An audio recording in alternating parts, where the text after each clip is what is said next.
Capítulo 501, Fúria 1. Lit correu para a frente. O caos da caverna tornaram a cautela irrelevante. Eu devo impedir que os híbridos de ficar mais forte.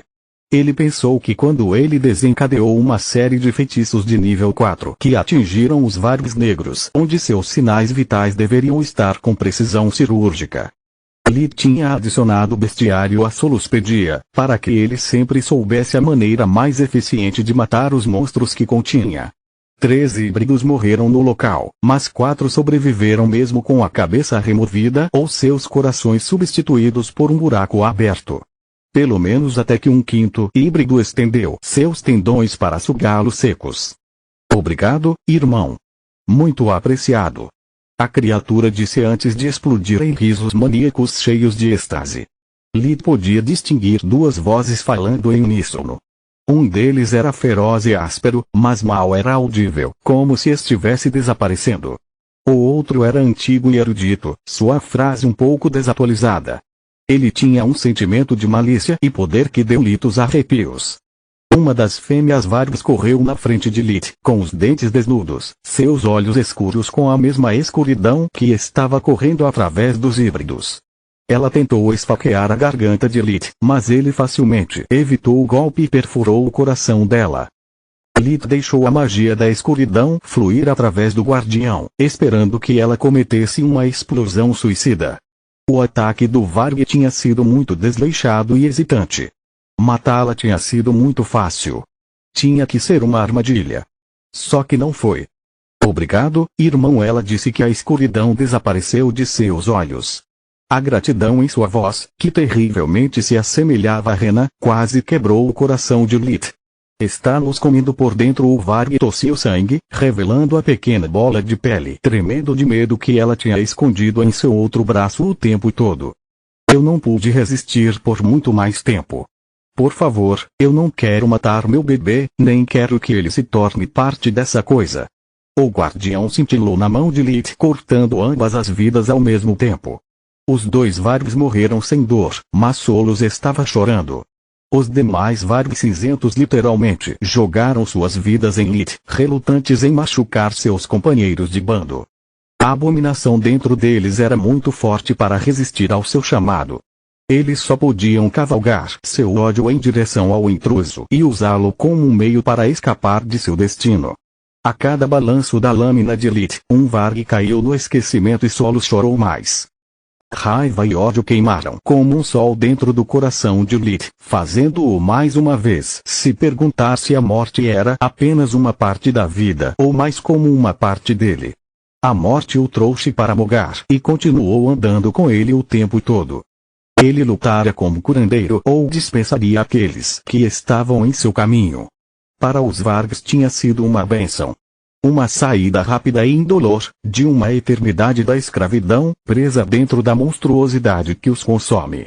Ele prometeu ao seu companheiro que a coisa na frente deles não receberia tal misericórdia. Você não deveria ter mexido com o meu prato. Irmão. Tezca estava ocupada consumindo os 4 híbridos antes que sua energia fosse perdida para sempre enquanto Lit matava os últimos Vargs.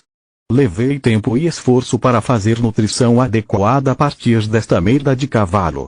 Ainda estou longe de estar inteiro e tudo ajuda. Durante os últimos 2 dias, o bando Varg seguiu as instruções de Tezca. Eles tinham esgotado todas as suas reservas alimentares enquanto praticavam magia sob o olhar carinhoso das memórias da besta mágica. Até que a fome prevaleceu, despertando a verdadeira Tezca. Durante os séculos de abominação, eles não eram filhotes, mas apenas o meio para um fim.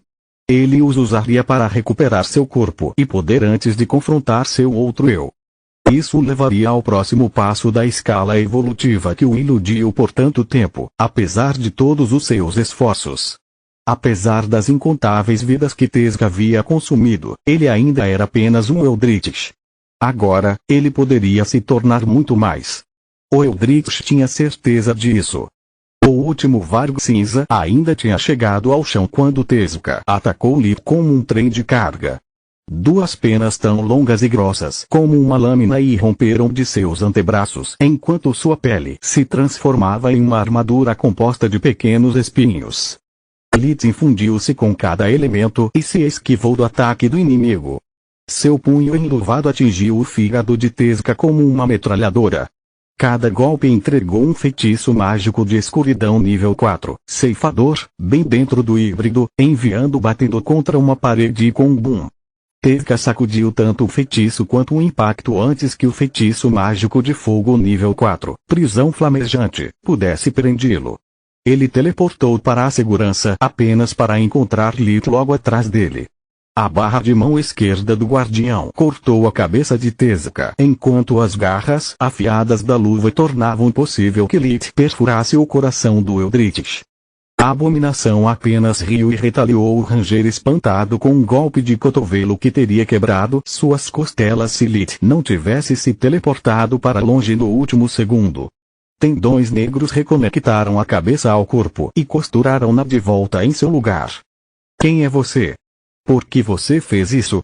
Lit perguntou, expressando as perguntas que estavam devastando o coração de Solus enquanto ele planejava como ele ia matar algo sem sinais vitais. Eu sou como você, irmão. Uma abominação. Quanto ao porquê, eu fiz isso porque eu posso. Tezuka também não era um grande falador. Ele só falava para mexer com a cabeça de seus oponentes enquanto ele lançava seus feitiços. Sua mão direita lançou a matriz Caos nível 5, Dimensão do Caos. Manchas cinzentas de luz encheram a caverna subterrânea, tornando impossível usar magia dimensional a menos que usasse Chaos em vez de escuridão. A mão esquerda do Eldritch fez um círculo no ar, rasgando espaço para tirar sua espada premiada, Noite Infinita. Vamos ver como você é bom sem a vantagem que a visão da vida lhe dá, irmão. Um sorriso cruel torceu o focinho de Tezuka enquanto ele se teleportava para matar, agora que ele estava certo de que Lit não podia mais seguir seus movimentos. Deserto de sangue, fora do campo de ameixa esquecida, agora. O verdadeiro Tezuka tinha sido enviado pelo mestre para manter um olho na família de Balcor e matá-los no momento em que a oportunidade se apresentou. Sem eles, o deus da morte não teria razão para ajudar os guardiões. O Eldritch não gostou do trabalho, nem seguiu ordens, mas o mestre era a única chance que ele tinha de superar o gargalo em que estava preso há décadas. De repente, ele sentiu como se sua alma estivesse sendo despedaçada. Ele sentiu algo que tinha pensado há muito esquecido. Tezuka sentiu medo. Que diabos? Alguém roubou minha noite sem fim. Isso é impossível. Tanto meu bolso Omni quanto a espada estão ligados à minha força vital. Foda-se Balcor, eu quero respostas, agora. Lita estava doente e cansado de Tezuka e chamá-lo de irmão. Karu chamou assim Litista também, Rena, e agora Aran. Era uma palavra que significava um mundo para ele, não importa em que planeta ele estava. Toda vez que saía da boca de Tezuka, estava cheio de veneno. Ele manchou as memórias de seu irmão perdido e as de cada momento feliz que ele já tinha vivido. Tezuka se teleportou e o derrubou bem no meio de um fluxo de chamas azuis que estava saindo da boca de Lit. Queimaram tudo que tocaram. A matriz, o corpo de Tezuka, até mesmo a fenda no espaço foi desligada à força, quase cortando o Eldritch em dois. Chamas de origem. O híbrido não tinha ideia do que essas palavras significavam, mas um arrepio correu pela espinha. Isso foi antes da luva de Solos começar a crescer. Capítulo 502, Fúria 2. Chamas de origem, também conhecido como fogo de dragão ou chamas de fênix, era um tipo peculiar de chamas que apenas alguns seres vivos poderiam empregar. Ao contrário do fogo normal, as chamas da origem não exigiram as despesas da mana para inflamar a energia mundial, mas apenas uma faísca de força vital. Nascidos da vida, eles eram capazes de destruir qualquer coisa, não importa se eram físicos ou mágicos na natureza. Eles estavam purificando chamas capazes de restaurar o equilíbrio natural. Animais mágicos os consideravam uma manifestação da vontade de Mogar de limpar qualquer erro do passado, enquanto seus alvos os chamavam de morte. O híbrido só tinha uma parte das memórias de Tezuka, mas foi o suficiente para ele estar ciente do perigo que eles representavam. Ele piscou para longe em segurança como ele usou um feitiço de água para apagar as chamas.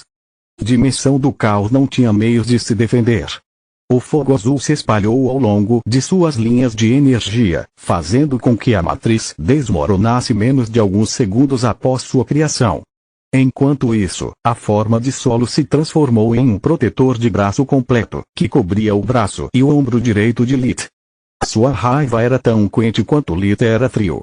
Mana fluiu sem parar da pedra preciosa verde na parte de trás da mão para a amarela gravada na ombreira, como um rio furioso prestes a romper suas margens.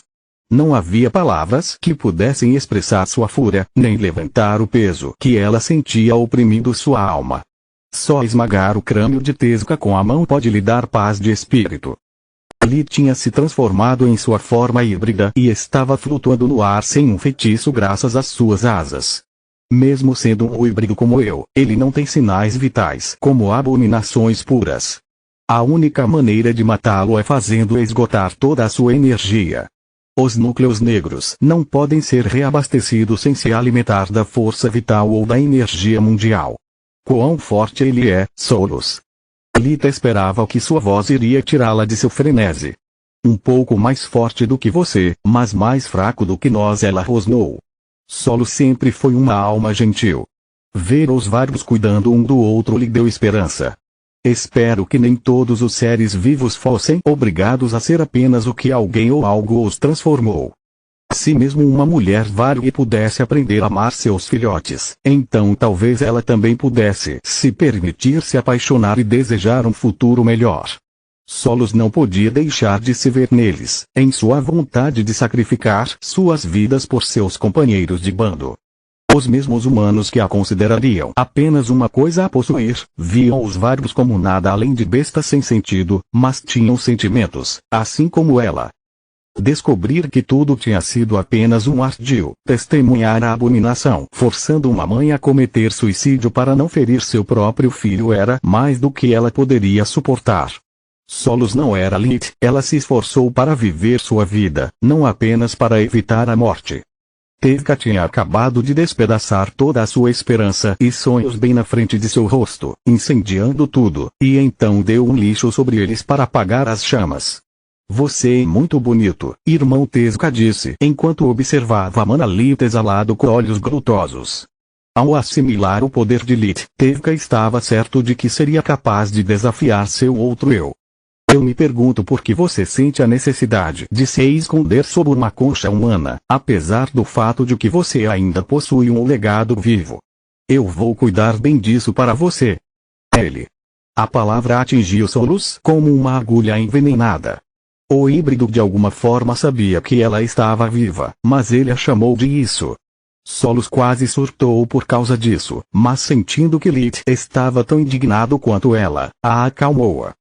O híbrido avançou, usando a habilidade de Noite Sem Fim, Labirinto da Noite, para cortar o espaço na frente de si mesmo e abrir vários pontos de saída por toda a caverna ao mesmo tempo.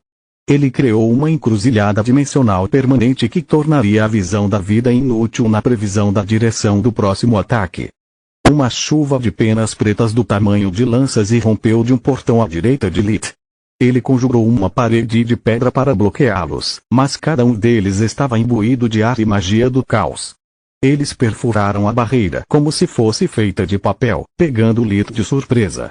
A súbita reviravolta o forçou a ficar parado e desviá-los com o guardião, deixando suas costas e lados expostos. Assim como Tezuka tinha planejado. Ele emergiu de um portal nas costas de Lith, empurrando Noite Sem Fim em direção à perna de Lith, a única parte de seu corpo que ele não poderia se mover sem suas defesas desmoronando. Noite Sem Fim não era uma espada comum, nem tinha sido criada com meios normais. Sua mordida criara uma ligação entre Tezuka e sua presa, permitindo que ele se alimentasse mesmo no calor da batalha. O híbrido estava prestes a atacar quando Solus reagiu com seu feitiço de nível 5, Torre de Defesa. Toda a caverna ganhou vida, transformando-se em uma extensão de seu corpo. O chão aos pés de Lith se abriu, deixando-se proteger enquanto as penas passavam por ele e corriam para seu próprio mestre. A magia com a qual estavam imbuídos era de Tezuka, então não poderia prejudicá-lo. O aspecto físico das penas, no entanto, foi uma outra história inteiramente. O confronto parou o híbrido em seus rastros, desequilibrando-o. O dano que ele sofreu foi insignificante, mas sua abertura foi perdida. Amaldiçoando sua má sorte, Tevka mergulhou de volta dentro do portão mais próximo, pronto para mudar para o plano B enquanto caminhava na armadilha de solos em vez disso. A noite sem fim abriu várias portas dimensionais ao mesmo tempo, tornando o caminho de seu usuário imprevisível, mas a habilidade da espada tinha um ponto fraco. Todos os portões estavam estáticos, tornando-os exploráveis uma vez que o elemento surpresa foi perdido. Solos tinha incontáveis espinhos de pedra infundidos com chuva mágica na escuridão dentro de cada uma das portas dimensionais. Tevka já estava na encruzilhada dimensional quando entendeu que não tinha como escapar do ataque. Impressionante. Ela analisou e virou-o contra mim com apenas um olhar. Pena que ele subestimou o quão poderoso um Eldritch é. Tevka sorriu enquanto corria em direção a uma das saídas. As penas que cobrem seu corpo permitiriam que ele afundasse os espinhos de pedra e sofresse ferimentos mínimos. Infelizmente, Tevka não tinha acertado nada.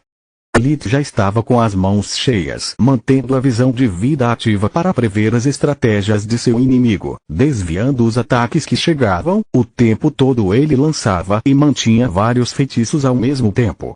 Ele não tinha notado nada. Solos, por outro lado, um trocadilho pretendido, há muito tempo aprendeu a acalmar suas emoções para olhar para cada batalha como se fosse apenas um tabuleiro de xadrez. No passado, seu núcleo fraco não permitia que ela participasse da batalha, apenas fornecesse informações para Lith. Mesmo agora ela mal tinha alguns ataques decentes nela, então ela teve que fazê-los contar. Um núcleo verde profundo não lhe dava muito suco, então o que seus feitiços não tinham em poder ela tinha que compensar com planejamento e precisão. Ela sabia que não tinha energia suficiente para perfurar a pele do híbrido, mas era para isso que o ataque anterior com suas próprias penas tinha sido. Eles tinham quebrado a armadura de seu inimigo o suficiente para que os espinhos de pedra da torre tivessem um tempo fácil perfurando através dele e parando Tevka em seus rastros. O dano combinado com o efeito surpresa o paralisou o tempo suficiente para os espinhos vindos dos outros portões para alcançá-lo e esfaqueá-lo de todos os lados. Continua no próximo vídeo.